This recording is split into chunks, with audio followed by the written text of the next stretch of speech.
baby. Morad, Fiki. How's it going? So today is Thursday, April 14th. What an incredible day to be alive. What an incredible day to do some business and talk about Houston real estate. Houston real estate has been thriving. And I know the big question is right now, how is Houston real estate doing since the interest rates have taken a hike?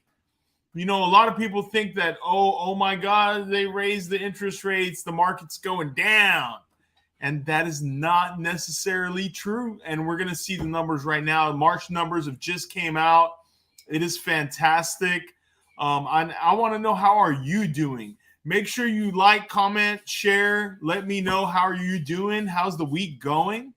What's new? What's new on the horizon? How's everything going? You know, I love hearing from you, and it's real important to me. You're important to me. You're valuable, and you're excellent. So let me know how you're doing. With that, we're going to dive right in. Let's share the screen. Bam. There we go. Okay, I'm going to – hold on. I got the wrong one. We're going to get to that one. Let me see. So, yeah. The market is doing fantastic. Look at that single family average and median home prices.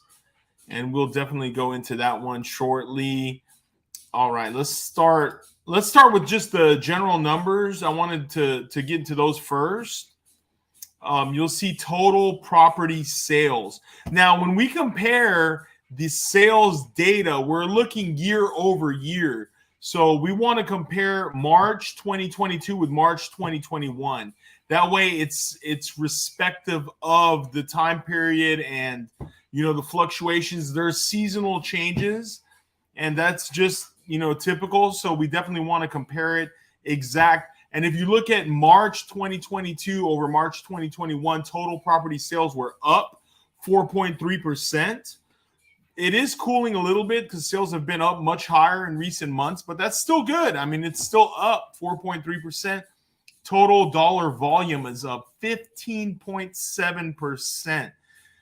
That tells me the property values have been rising. And you know, I will say a lot of that has to do with inflation.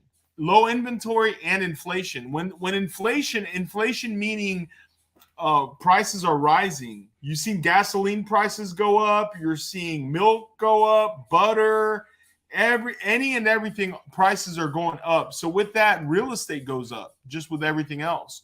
So the dollar volume is higher at 15.7%. And of course, sales are higher at 4.3%. So that also increases the dollar volume. But dollar volume is up significantly higher than the sales. Active listings are down 2.1%.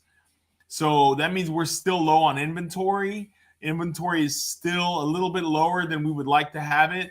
Single family home sales up 4.1%. The average sales price up 11.4%, and the median.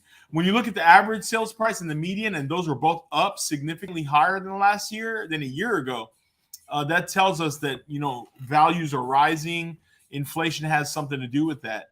But, you know, in general, low inventory and values are still rising. Single family months inventory, 1.3%. So I'm sorry, 1.3 months of single family inventory. What does that mean exactly? That means if no new inventory came on the market, how long would it take for us to completely deplete all of the inventory in the Houston MLS? That means in 1.3 months, there would be no more inventory. That is a major seller's market. That means in about 40 days or a little bit less, about 39 days, there will be no more inventory if no new inventory came on the market. Single family pending sales up 3.8%. It's almost the same as last year. But the market's still thriving. You know, that's fantastic. Market is still thriving. Let's look at some of the graphs that we have. Let's go to average and median home prices. So you see the median home price, $335,000, and the average home price is $410,923.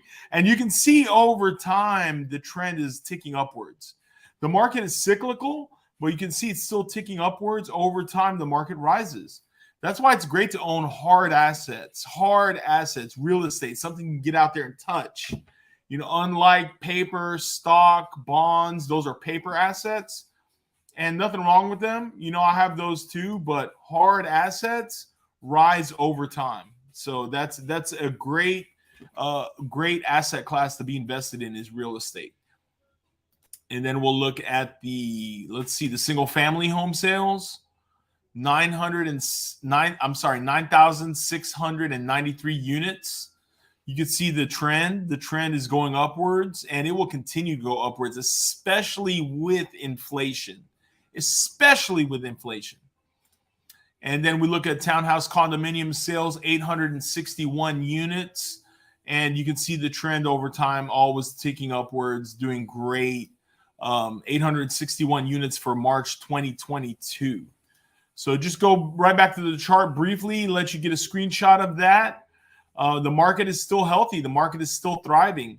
Interest rates are up slightly, not much, but they're up slightly. You know, from what I'm hearing, they're in the high 4s right now. Now, another graph that I'm going to be showing, I'll bring that on the next live, but another graph that I'm going to be showing is the 100-year trend. Where have interest rates been over the last 100 years? And there's only 2 times over the last 100 years that they've been below 6%. We're still in one of those times. So, you know, people think, oh, they gone up a point. They were in the high 3s. Now they're in the high 4s.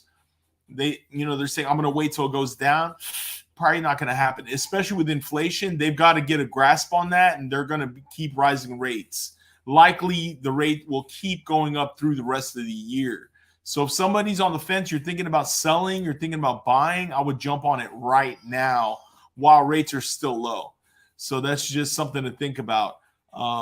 It's only been below 6% in the last 100 years twice. So I would say 6% is about average. So we're still doing great. And it's still a thriving market, still enjoying it. Let's see. We got some comments. Victor says, boom, baby. What's up, Victor? I saw Victor at 10X Growth Conference. That was awesome. I had a great time. I know you did too. And it was great catching up with you. Thank you, brother. I appreciate you. Hope you're having a fantastic week in the real estate investor world. Keep on investing. Keep on keeping on. You got to keep investing. The biggest mistake in real estate investing is not investing. Now, I'm not saying you don't need to analyze the deal and go into a detailed deep dive on analysis. We'll do something here later on this week or next week where we do a deep dive. We'll look at a real estate deal, and I'll show you how I look at it. But you definitely want to keep on investing. You keep investing, and over time, you're going to get compounded incredible results. So, I think that's fantastic. Well, I hope you're having a fantastic week. I wish you health, wealth, and success to you and your family.